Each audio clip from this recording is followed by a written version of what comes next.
So last night we watched an elderly man trying to argue with some sort of a rooster human hybrid creature, and people are just not satisfied with Joe Biden. They heard him. He's obviously very elderly. He's stumbling over all of his words, and people were just not satisfied with this guy. You have Democrats who are freaking out, expressing their dissatisfaction with this guy, and there's not a lot of people saying, "Oh wow, look, Biden, he did great." Folks, how are you?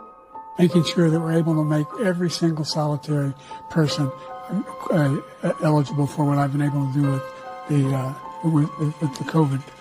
With dealing with everything we have to do with. Look, if we finally beat Medicare, we're trying to provide housing for Black Americans. Right? I don't think there's anybody saying that they are so proud of Biden and that they thought that he performed so well. What you do see is a lot of videos on Twitter making fun of Biden, showing videos of Biden acting elderly, and he's getting assistance from his wife to walk down the steps. Now, it's always nice to help the elderly, but the thing about this whole situation is that this is a presidential election.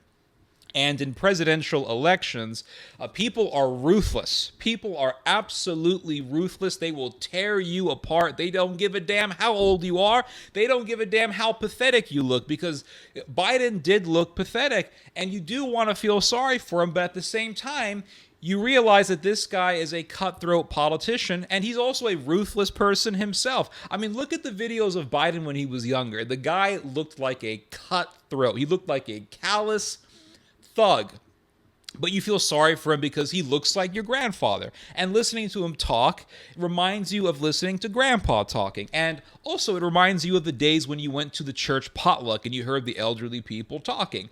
But this is a presidential election, and people are ruthless, and Americans can be very, very ruthless when picking a candidate, right? Picking a president. They can be very, very ruthless.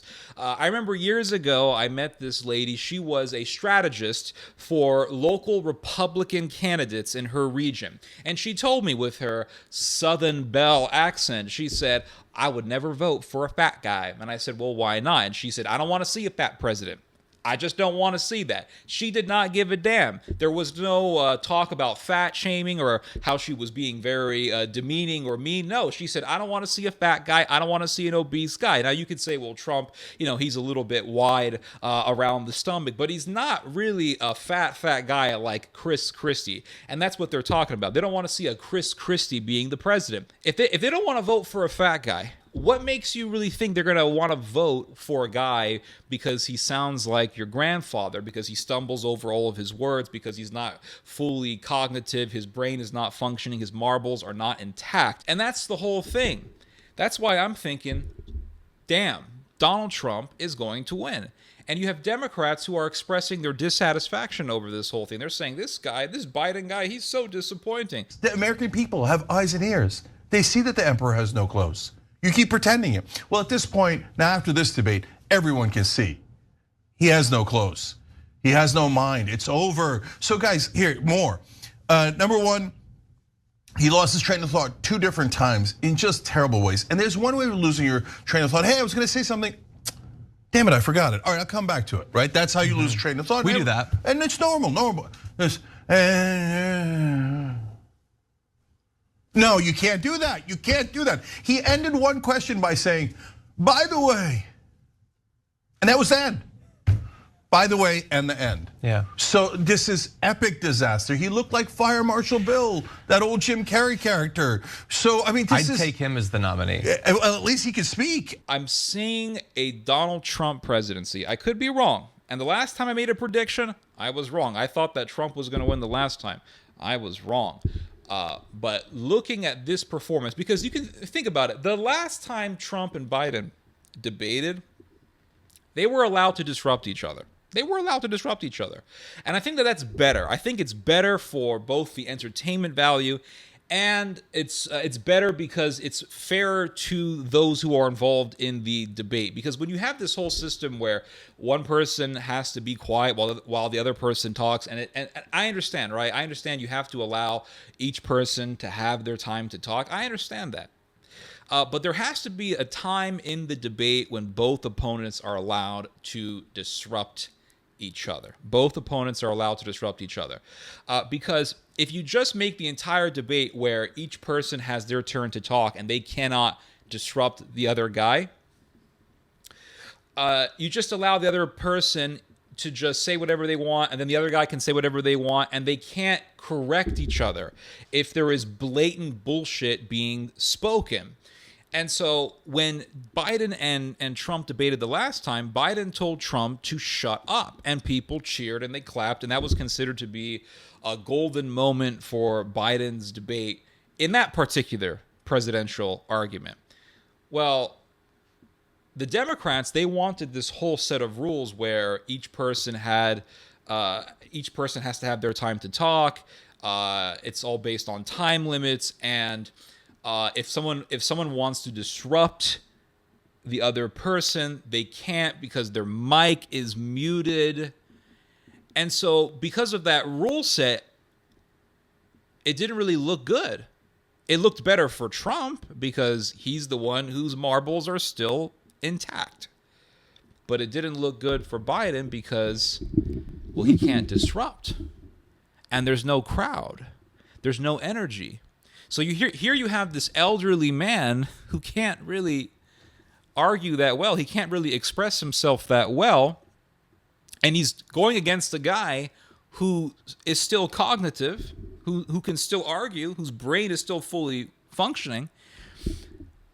Biden was at the disadvantage, quite obviously. Quite obviously. Now, the rules were put in place to supposedly help Biden, but it didn't help Biden, because if those rules weren't there, then Biden would have been able to disrupt Trump. He would have been able to retort.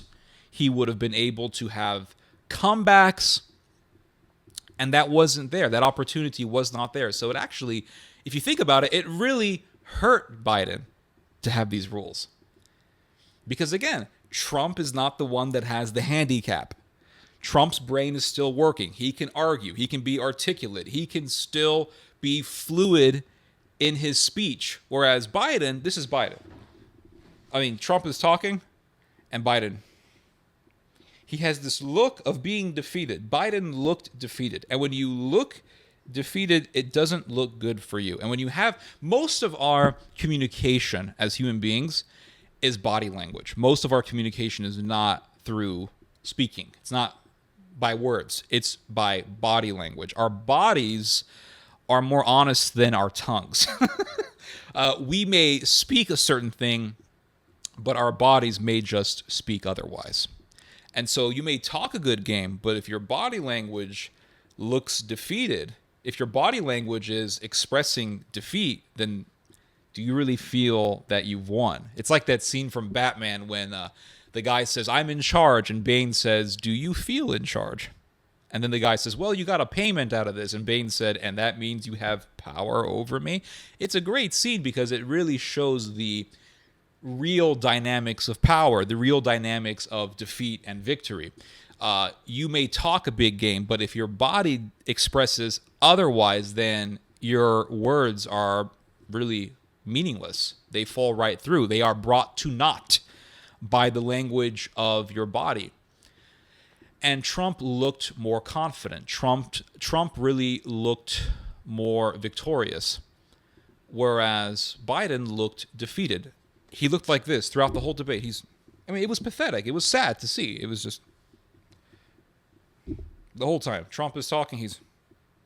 Now, if they were allowed to disrupt each other, maybe Biden would not have been sitting there sloping down constantly. Maybe he would have disrupted it, and he would have looked better if he was able to disrupt, and if he disrupted and had comebacks and retorts and witty little replies. But that opportunity was not there.